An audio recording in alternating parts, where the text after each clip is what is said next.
Starting lying on your back with the legs bent, feet comfortable, hip width apart and quite close into your hips. Just be aware of letting the body just settle into the floor for a moment. Notice your hands, elbows, shoulders against the floor and allow them to relax. Give the weight of the shoulder blades into the floor. A simple bridge movement, lifting your hips up towards the ceiling and lowering back down. As we lift the hips upwards, be aware that your backside muscles drive the movement. Keep your back nice and long. So we want to avoid overarching the body here or puffing the belly upwards. As we're lifting upwards, we're feeling that we're driving the heels into the floor, feeling your shoulder blades settled on the floor, relaxing into the shoulder blades. Working as many repetitions as feels good for you, maybe up to about 10 or 12, and releasing back down again. Let's roll on to your right side. If we need to, we can prop under the head with a cushion or a block. Bend your legs so that the soles of the feet are in line with your hips, your back and your shoulders. Place your left hand onto the left hip and be aware that your left hip stays stacked directly above your right. Keeping your hips and shoulders exactly where they are, lifting the left knee up towards the ceiling and back down. Now as we lift and lower the knee, breathe out as we lift the knee. Breathe in as you lower it back down again. Notice where your hand is if that hip is tending to rock back a lot. So we want the knee and the leg to move, but we want the pelvis and the hip to stay still. Imagine you've got a big bolt driven down through the hip right into the floor, so there's no wavering at all.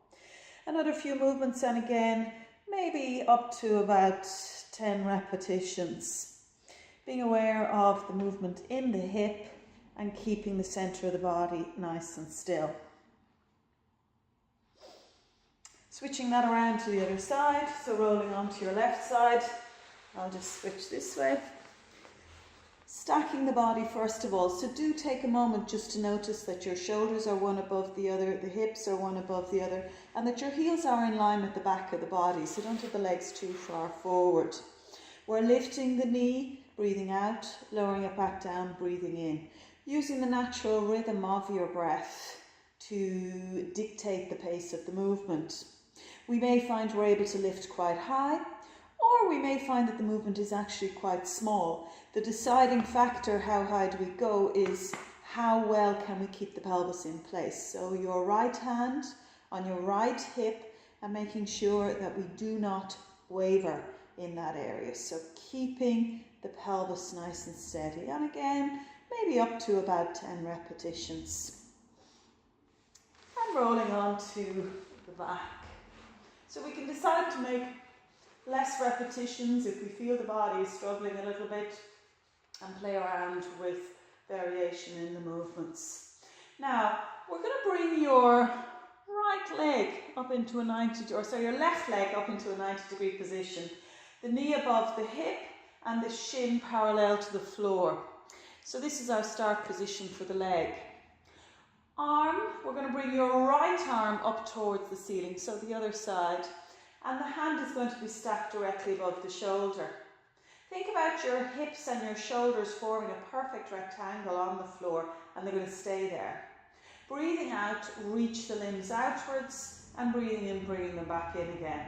So we're going to exhale as the arm and the leg reach out, and inhale as they come back in again. As the leg stretches out, make sure that your hips don't sway or twist. As the arm lowers back, think about your two shoulder blades staying symmetrical on the floor so they don't change in position either. The further out we stretch the leg, the more demanding. So if we find that we're not able to keep control over the center of the body, then stretch the leg maybe a little bit higher up rather than out long along the floor. And coming back in and returning back down.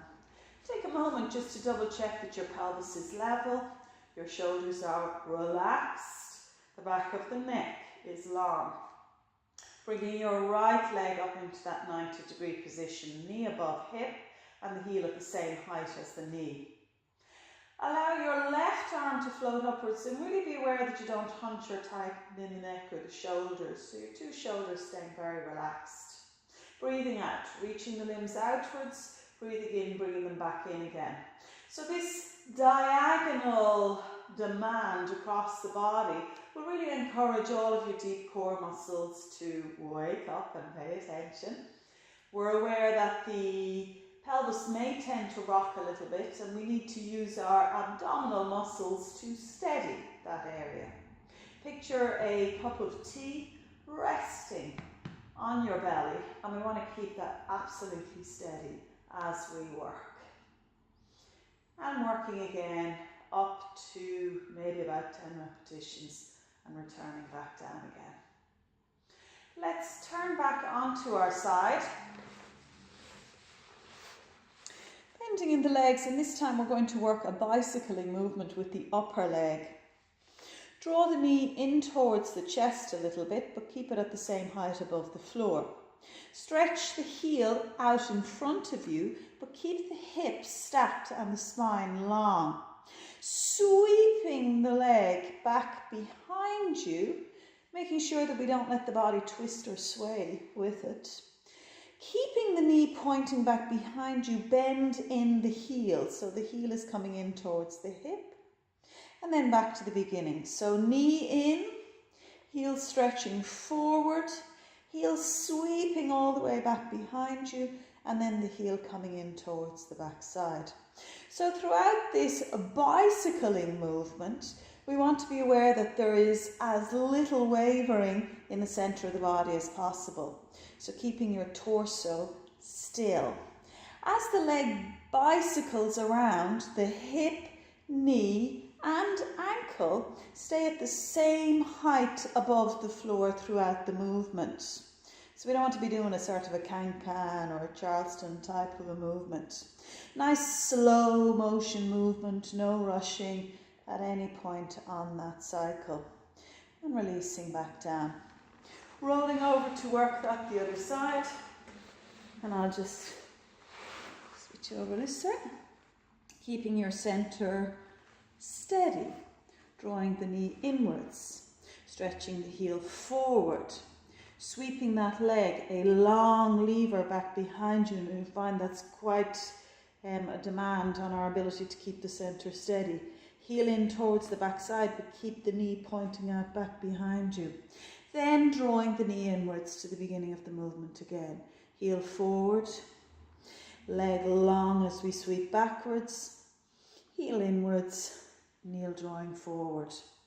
So we're aware that our hips and our pelvis require quite a bit of focus to prevent the pelvis from rolling around the place. And this is giving a really nice wake me up to all of the abdominals and deep core.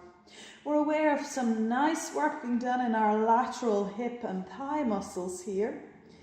So great drivers of hip health.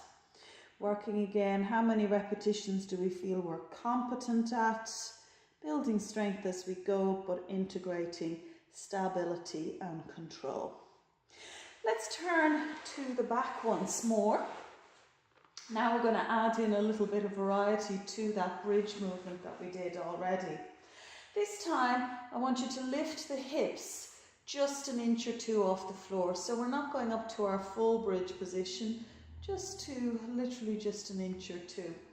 Now we're going to place your hands on the front of the hips to monitor. We don't want the pelvis swaying around the place, so really be aware that you're keeping the two hips level. Hovering one foot an inch off the floor, placing it back down, and then hovering the other foot. We're going to breathe out to lift the foot, breathe in to place it back down, and switching over. So a nice slow motion marching movement. What you may find is that you create a lot of tension up in the shoulders and the neck. See if you can let that go. Be aware of your hips wanting to wobble around the place, and our aim is to keep them as steady as possible. So this little low level march It's actually quite a challenging movement to do. But you may find that you're trying to lift the foot up quite high, and for now I'd like you to keep that foot as close to the ground as we can. And returning back down to the floor and relaxing for a moment. Now, we're going to add a little bit more strength to that last movement. So it required a lot of control. This variation requires a little bit more from the hips and the legs. Rest your arms back down by the sides on the floor. Lift your hips skyward. Now, we'd like to come up into our high bridge position here, making sure that the low back is quite long. So what we don't want is a very arched back. Yeah? We want to keep the back nice and long. Again, keeping the hips as level as we can. Let's see, can we float the leg up to bring the knee up towards the ceiling? As the knee comes up towards the ceiling, it's quite hard to keep the hips level here.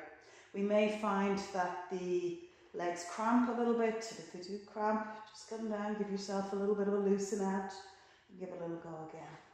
Working again, maybe up to about 10 repetitions, but quite okay to work. Much less if we feel the body is starting to struggle. Keeping the shoulders relaxed, the collarbones open, the throat soft. And returning the hips back down to the floor. That whole sequence can be repeated or any segments within it played around with. Enjoy!